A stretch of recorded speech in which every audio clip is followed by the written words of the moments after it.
before getting to that story, let's turn our attention to Somaliland, where a group of villagers have accidentally found oil. In a desert country hammered by poverty and drought, this surprise discovery has kindled new hope for the future. Bidan Dahir of BBC Somali has been covering the story, and it turns out he has a personal connection. He told me how it all began. The people was just drilling a borehole for water. As you know, in Somaliland, there's a lot of problem with the water. The area is near the town of Salahley, and the main people who live there are nomads, and there are some farmers. The village is called Bahadomal.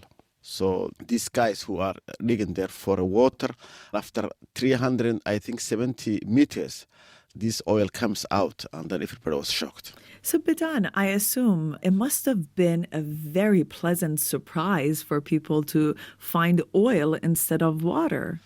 Absolutely, and we know all these bad news come in that area, whether it's political upheavals, whether it's the drought, whether it's the famine, whether it's the hunger, whether it's all the conflicts in East Africa.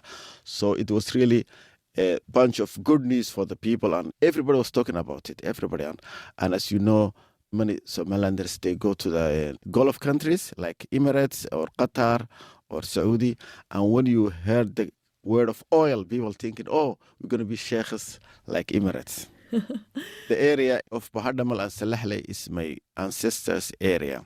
So maybe I'm going to be one of the oil sheikhs in the future.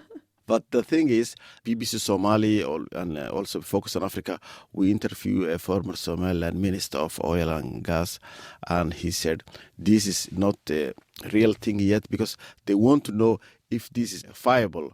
Because everywhere there can be oil, but it has to be viable for commercial export. So now they are doing tests even in here in London, and the company who owns that block of area to explore is a Anglo-Turkish company called Genel Energy.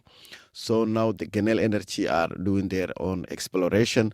So I think the people from my village, they have to wait a little bit longer to be sheikhs. And what was the initial reaction of the people who were digging the well and all of a sudden found the oil? It was really surprised because this black stuff was gushing out, and the people, they don't know about oil and things. But the good thing is everybody now got a mobile phone, yeah? And then everybody take the video and everybody send to each other.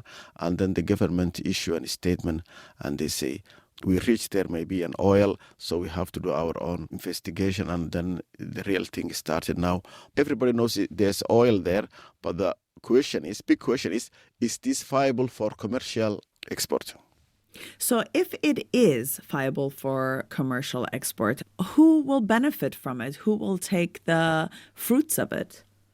They talk about oil law in the Somaliland parliament, which is not passed yet. But, oil is complicated in Africa. As you know, many African countries, they really got oil, they got these minerals, and still the locals really don't receive. I don't know if Somaliland will be different or not. Now people are having their dreams, but we don't know what's going to come in the future. But the government and other people saying, no, we're going to be different, we're going to have our own rules, we're going to give locals more share of the oil revenue if there's oil. So people are making very positive sound bites, but we never know. So what are people actually talking about right now in Somaliland? Are they hopeful that if oil is found, their lives would become better and they would actually get a share of the benefits of it? Yeah, absolutely. People are really hopeful because, as we mentioned, there's drought, there's been a lot of unemployment, there's very poor infrastructure.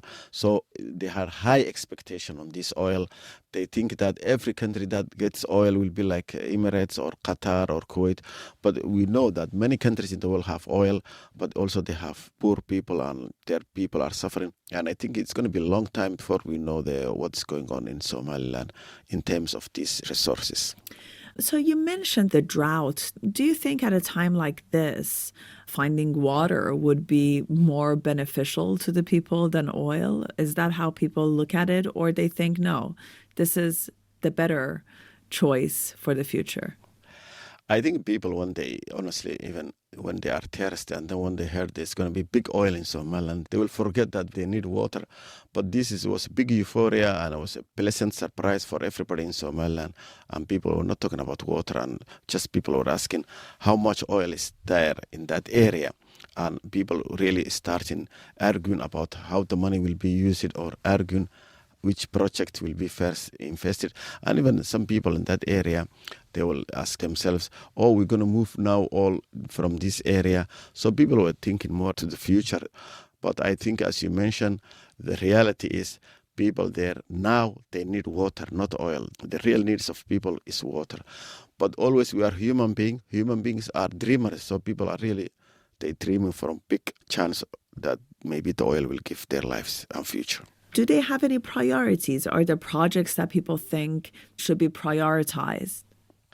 Absolutely. I think most people in Somaliland, if you talk to them, they will think about water. I think water, because life depends on water, whether it's your livestock, whether yourself. And I think water and roads, I think, is the main things that people need for infrastructure. And of course, like everywhere in the world, then you have healthcare and education and giving people jobs and income. So I think priority is same in the world, but in Somaliland and many areas in the Eastern Africa, people need more water. And when you were growing up, did you ever imagine Somaliland becoming an oil exporter? I think that dream is always there because even when I was growing up, many people in Somaliland, they went to the Gulf countries to work.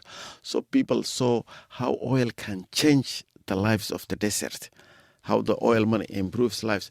And remember, Somaliland is near to that area. You have Yemen, there's oil. You have Oman, there's oil. You have Emirates, is oil. There's Saudi Arabian oil. Even Sudan, there's oil. So Somaliland people always have that dream, thinking, hey, one day, maybe we'll hit the jackpot of oil. So these days, there's a lot of talk about climate change and moving away from fossil fuels. Is that something that people are concerned about in Somaliland? Is that a point of argument at all? Yes, but not really very much. Only maybe a little bit sophisticated people and the elites, they know what's going on in the world, like electric cars and clean energy, like we're talking about here in the West. But the masses of Somaliland, they just look into Doha, Qatar, and they look into the Emirates. So they are not buying that oil will be out of fashion. So everything they use in diesel engines, they use in the petrol engines. They think it's just Western thing that, when you have so much money, you can have all these choices. It's very interesting that in areas like this, which are actually affected most by the impact of climate change, they care less about it as well, or they are less aware of it. Yes, because I think they are suffering now and they're thinking to survive. They are in this survival mode. And here in London, people can talk about the environment. They live in a welfare state. They live in a country with a good infrastructure. But